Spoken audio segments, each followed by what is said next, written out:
5 കൊടും ഭീകരരെയാണ് India operation സിന്ദൂറിന്റെ ആദ്യ ദിവസം വകവരുത്തിയത്. ബഹാവൽപൂരിലെ ലോഞ്ചിംഗ് പാഡിൽ സൈന്യം കൊന്നവരിൽ മൗലാന മസൂദ് അസറിന്റെ ബന്ധുക്കളും ഉൾപ്പെടുന്നുണ്ട്. ജെയ്ഷെ മുഹമ്മദ് ഭീകര സംഘടനയിൽ പ്രവർത്തിക്കുന്ന ഈ 3 പേരുടെയും ലഷ്കർ ഭീകരരായ 2 പേരുടെയും വിവരങ്ങളാണ് ഇപ്പോൾ പുറത്തു വന്നിരിക്കുന്നത്. ഇതിൽ മൗലാന മസൂദ് അസറിന്റെ സഹോദരി ഭർത്താക്കന്മാരായ ഹാഫിസ് മുഹമ്മദ് ജമീൽ, മുഹമ്മദ് യൂസഫ് അസർ എന്നിവരും ഉൾപ്പെടുന്നു. ബഹാവൽപൂരിലെ ജെയ്ഷെ ആസ്ഥാനത്തിന്റെ ഇൻചാർജ് ആയിരുന്നു ഹാഫിസ് മുഹമ്മദ് ജമീൽ. കെ പി അഭിലാഷ് തുടരുന്നുണ്ട്. അഭിലാഷ്, നമ്മൾ എന്താണ് ലക്ഷ്യം വെച്ചത്? അത് വളരെ കൃത്യമായി ആസൂത്രണത്തോടെ നടപ്പിലാക്കിയിരിക്കുന്നു. ഇപ്പോൾ പുറത്തു വരുന്ന വിവരമനുസരിച്ച് ലഷ്കർ കമാൻഡർ കൊല്ലപ്പെടുന്നു, 5-ലധികം കൊടും ഭീകരരുടെ മരണം സംഭവിക്കുന്നു, വലിയ നാശനഷ്ടം ആ മേഖലയിൽ ഈ 2 ഭീകര സംഘടനകൾക്കും ഉണ്ടാക്കുന്നു. ഇപ്പോൾ ആരാണ് ഈ വിവരങ്ങൾ പുറത്തുവിട്ടത്? അതിന്റെ വിശദാംശങ്ങൾ എന്തൊക്കെയാണ്?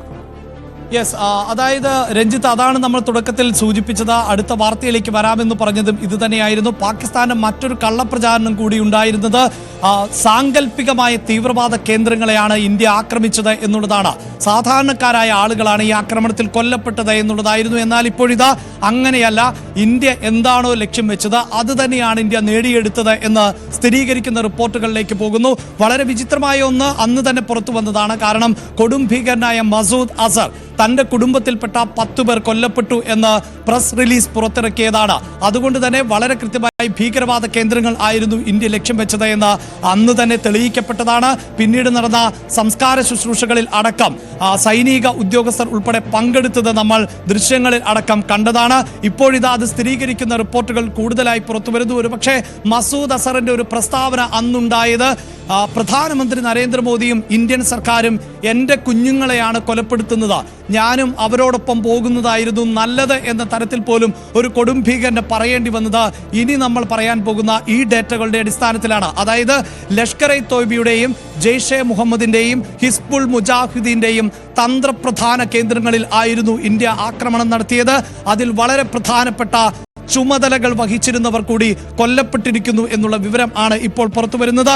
അതിലേറ്റവും പ്രധാനപ്പെട്ടത് മുദാസർ ഖാദിയാൻ എന്ന ലഷ്കർ തോയ്ബ കമാൻഡറുടെ മരണം തന്നെയാണ്. ഇത് മുദ്രിക്കയിൽ നമ്മൾ നടത്തിയ ആക്രമണത്തിൽ അന്ന് മർക്കസ് തൈബ ഇന്ത്യ ആക്രമണം നടത്തിയപ്പോൾ വലിയ തോതിൽ തകർക്കപ്പെട്ട മർക്കസ് തൈബയുടെ ദൃശ്യങ്ങൾ അടക്കം നമ്മൾ പ്രേക്ഷകരുമായി പങ്കുവച്ചതാണ്. ഇതാ സ്ക്രീനിന്റെ ഒരു ഭാഗത്ത് ഇപ്പോൾ കാണുന്നത്. അങ്ങനെ ഭീകരവാദ കേന്ദ്രങ്ങൾ ആക്രമിക്കപ്പെട്ടതിന്റെ ദൃശ്യങ്ങളാണ്.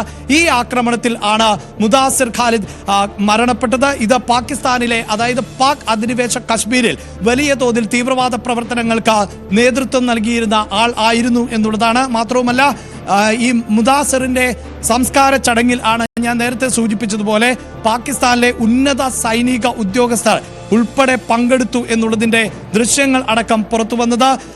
ഹാഫിസ് അബ്ദുൾ റൌഫ് ആയിരുന്നു ആ സംസ്കാര ചടങ്ങുകൾക്ക് നേതൃത്വം നൽകുകയും ചെയ്തത്. അങ്ങനെ ലഷ്കർ-ഇ തോയ്ബയുടെ വളരെ പ്രധാനപ്പെട്ട ഒരു തലവനെ തന്നെയാണ് ഇന്ത്യ വകവരുത്തിയത്. മറ്റൊന്ന് ഹാഫിസ് മുഹമ്മദ് ജമീൽ എന്നതാണ്.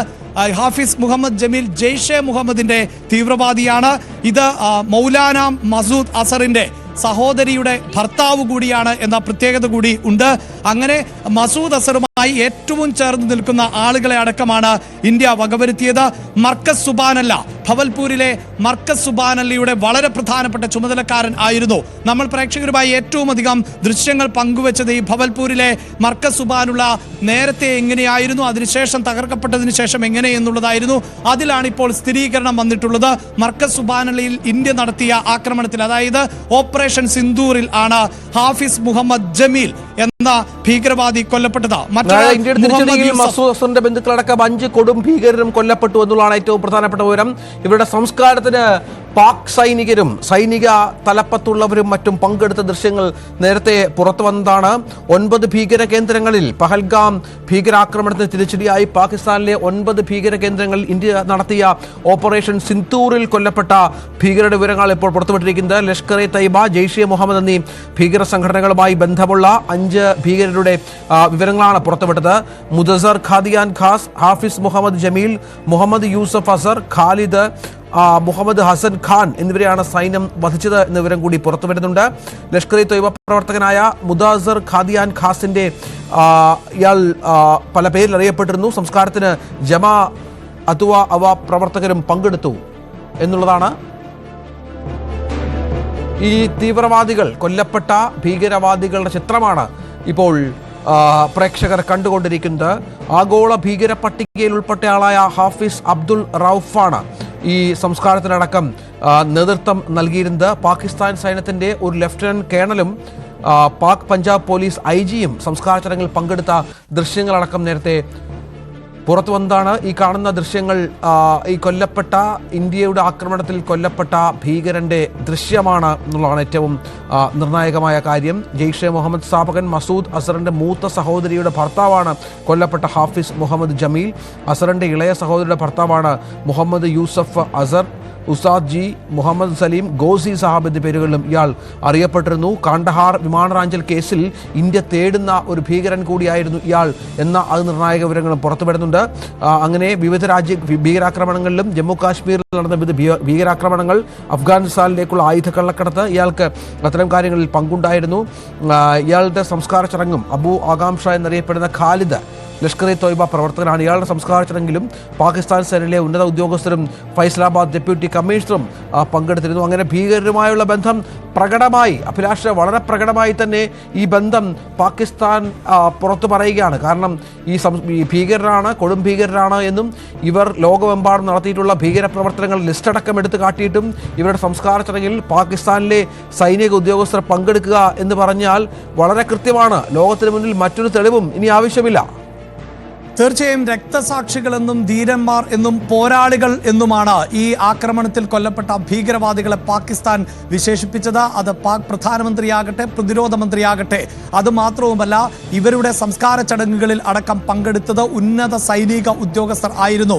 ആ ദൃശ്യങ്ങളടക്കം നമ്മൾ ഈ സംസ്കാര സമയത്ത് അടക്കം പ്രേക്ഷകരുമായി വളരെ കൃത്യമായി പങ്കുവച്ചിരുന്നു. പാകിസ്ഥാന്റെ ചാരസംഘടനയായ ISIയുടെ മേധാവികൾ ഉൾപ്പെടെ ഉള്ളവർ ആണ് ഈ സംസ്കാര ചടങ്ങുകളിൽ പങ്കെടുത്തത് എന്നതാണ്. ഒപ്പം ഇതാ ഇപ്പോൾ ഈ പുറത്തു വരുന്ന ഡേറ്റകൾ എന്നത് ആധികാരികമാകുന്ന ഡേറ്റകൾ. എങ്ങനെയാണ് ഇന്ത്യയിലേക്ക് ഇവർ തീവ്രവാദ പ്രവർത്തനങ്ങൾ നടത്തിയിരുന്നത്, എന്തായിരുന്നു ഈ ജെയ്ഷെ മുഹമ്മദ് അല്ലെങ്കിൽ ലഷ്കർ ഇ തോയ്ബ, ഹിസ്ബുൾ മുജാഹിദീൻ ഉൾപ്പെടെയുള്ള തീവ്രവാദ സംഘടനകളുമായി ഇവർക്കുള്ള പങ്ക്, ബന്ധം എന്നതിൻ്റെ ഡേറ്റകൾ സഹിതം, ചിത്രങ്ങൾ സഹിതം ആണ് ഇപ്പോൾ കൊല്ലപ്പെട്ടവരുടെ വിശദാംശങ്ങൾ പുറത്തു വിട്ടുകൊണ്ടേ ഇരിക്കുന്നത്. നേരത്തെ തന്നെ നമ്മൾ ഇത്തരത്തിൽ അസദിന്റെ സഹോദരൻ മരണപ്പെട്ടു എന്ന വിവരം, കൊല്ലപ്പെട്ടു എന്ന വിവരം അടക്കം പങ്കുവച്ചിരുന്നു.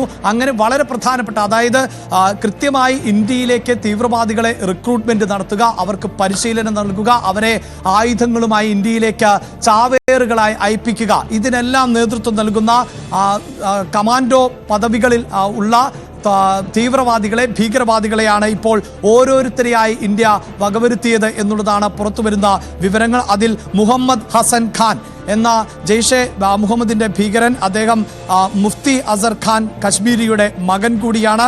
ജെയ്ഷെ മുഹമ്മദിന്റെ പാകിസ്ഥാനിലെ പ്രവർത്തനങ്ങളും ഒപ്പം പാക് അധിനിവേശ കശ്മീരിലെ പ്രവർത്തനങ്ങളും നിയന്ത്രിച്ചിരുന്നത്